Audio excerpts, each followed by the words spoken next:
Bienvenue, bonjour à tous, je m'appelle Yannick Göring pour la société ODM Suisse. On a devant nous une machine RoboForm 550 qu'on a vendue à un client. On a commencé à faire l'installation, donc on a dû brancher le générateur, faire les connexions avec le générateur.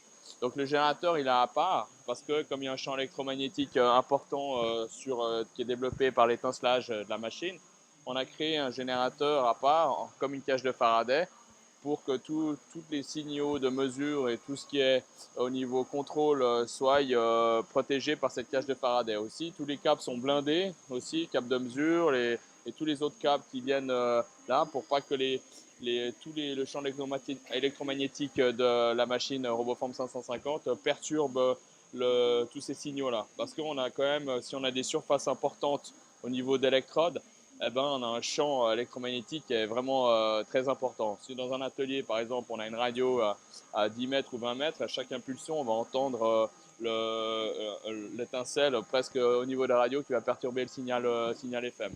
Voilà, donc c'était notre RoboForm 550. Donc on a branché le générateur, tout fonctionne pour l'instant, on fait des déplacements des axes. Ensuite, comme c'est une machine qui est un peu hors dimension énorme, on a dû démonter aussi la partie du changeur rotatif à 24 plateaux. Donc ce changeur rotatif là, on l'a remonté sur la machine. On a commencé à faire les réglages de prise et pose d'électrodes au niveau du mandrin Aerova qu'on a là.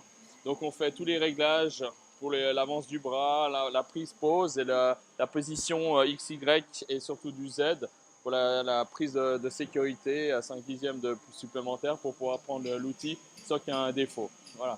Ça, c'était au niveau. Donc, vous voyez les courses assez importantes qu'on a là.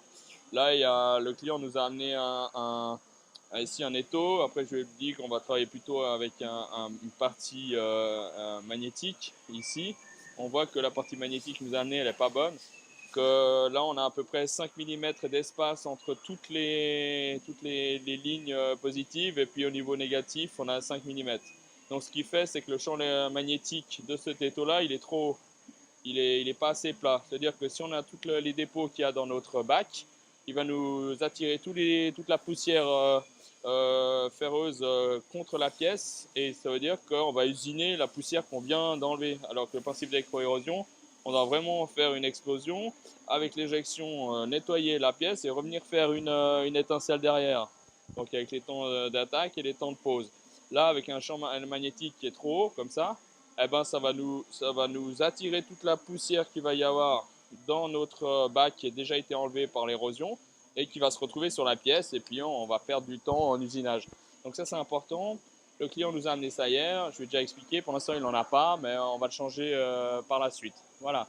Donc c'est RoboForm 550 qu'on a vendu, on est en train de finir l'installation, on va faire la géométrie de la machine pour montrer au client que la machine elle est bonne, vu qu'à peu près tous les clients ils sont un peu sceptiques sur les qualités machine. Mais bon, avec une Charmy, on risque pas grand-chose. S'il n'y a pas eu de problème au niveau du transport, on a une machine qui est vraiment propre, bonne, acceptable. C'était une machine qui vient de Suisse. Elle a peu d'heures. Voilà, elle est dans un environnement ici qui est pas au top, un peu poussiéreux. On a fait aussi la remarque au client. Mais une bonne machine. Voilà, donc on va continuer notre mise en route. Et puis c'était EDM Suisse, Yannick Göring, mise en route machine d'une RoboForm 550. Je vous remercie, bonne journée.